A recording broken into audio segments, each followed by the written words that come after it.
What's up, everybody? Your two-gun sundown kid is here. I'm gonna go ahead and explain to you all real quick on how to go ahead and update OBS. So let's begin.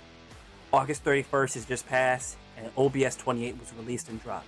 There's been a lot of criticisms about it, but a lot of the stuff has been resolved in regards to like, hey, why are some of my plugins not working, my Stream Deck, and all that stuff.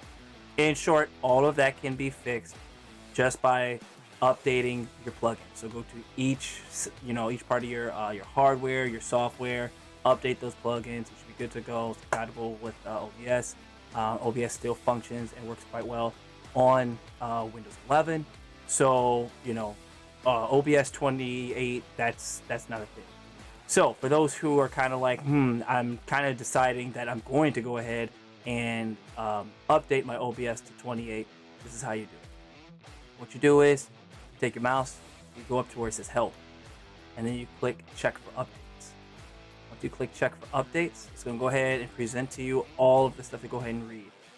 Even actually shows you the there's quite a few things to go ahead and read. Double check and go through all this, throughout the tweaks, everything. A lot of bug fixes have been resolved. So without further ado, I'm going to go ahead and just click update now.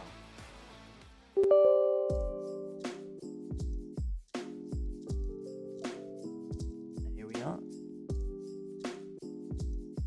Right now we're waiting for it to go ahead and update. As you can see, one of the things I did was I Googled it. But also here's the thing, for a lot of people it's kind of like, hey, what does it mean to exactly Google something? Sometimes when you Google something, it may not be the easiest to understand. That's why you all have been coming through to these videos, seeing someone being here to go ahead and walk you step by step. And I've enjoyed it all. So I really do thank and appreciate you all for taking the time to still come through my channel. So right now we're waiting for OBS. So fun fact, everybody, if you are using Streamlabs OBS, or you have Streamlabs OBS open while OBS Studio is trying to update, it will prevent your OBS from updating. Interesting. Very interesting. A lot of people would wonder, like, well, why would you have both open in the first place if you're using one or the other? Some people don't use just one or the other. So this is just a fun fact. All right, let's go ahead and continue the video with Streamlabs OBS recording. All right, everybody. So now we're back up and running.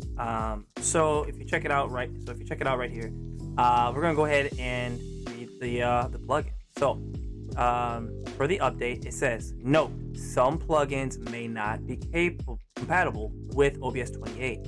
You can check the status of the most common plugins on the OBS plugin compatibility page. Welcome to OBS Studio 28, celebrating the 10th anniversary of OBS. 10 years ago, the first version of OBS was released by Jim. Today, we have hundreds of contributors and countless users. We're very grateful for all of the support, and we're happy that so many people find it useful. This release comes with a ton of new features, all of which can be found in the release notes, but we've highlighted a few here. First, and probably the biggest change, is that we now have HDR support. You can play games in HDR, and OBS will automatically tone map the content to SDR. If you want to capture and record HDR content, this is now possible with the appropriate HDR setting. See the release notes for a basic overview and how to set OBS correctly for HDR. For our Apple M1, M2 users, native Apple Silicon support is here. OBS is now available as an ARM64 app for Mac OS running without Rosetta. Also available for our Apple friends on Mac OS 12.5 Plus is the new Screen Capture Kit, which improves the experience in capturing both individual windows and the display.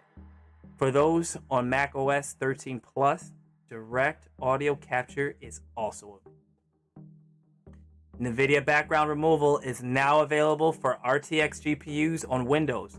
This allows you to remove the background from your camera without a physical green screen. We've added a new, more efficient, and up-to-date implementation of the AMD encoder on Windows. This update improves performance and provides access to new encoder features.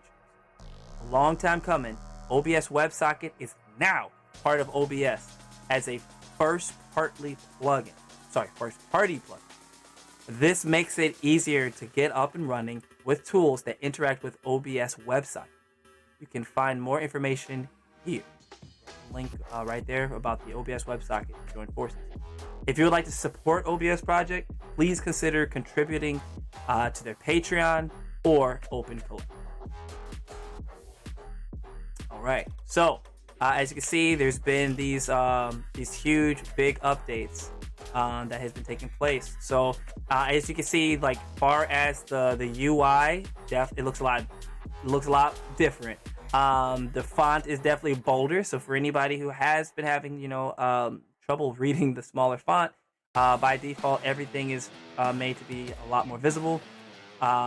Over here, things pretty much is looking the same. Start streaming, start recording, start that virtual camera. Right next to it, you got a cog, so that way you know how to get right to like the different type of scenes, use a virtual camera. So that way, like if you're using Zoom, maybe Google Classroom, GoToMeet, all those different type of platform programs for you to go ahead and use. Well, anyway, congratulations everybody. We kept it quick and short. You now know how to update your OBS. So thank you everybody. Take care.